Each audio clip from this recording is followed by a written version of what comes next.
వారణాసి క్షేత్రంలోకి వీడిని ప్రవేశపెట్టడమా? వీడు అడుగు పెడితే లోపలికొస్తే వీడి పాపరాశి ధ్వంసం అవుతుంది. వీడికి గంగా స్నానం ఇవ్వడమా?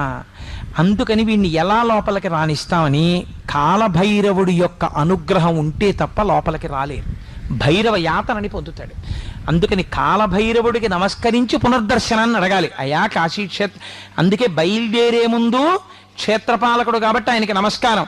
అయ్యా మేము బయలుదేరితే వచ్చేస్తామని నమ్మకం ఏం లేదు, నువ్వు ఉన్నావు బయట, నీ అనుగ్రహం ఉండాలి కాబట్టి స్వామి కాలభైరవ మాకు కాశీ క్షేత్ర ప్రవేశాన్ని కల్పించు.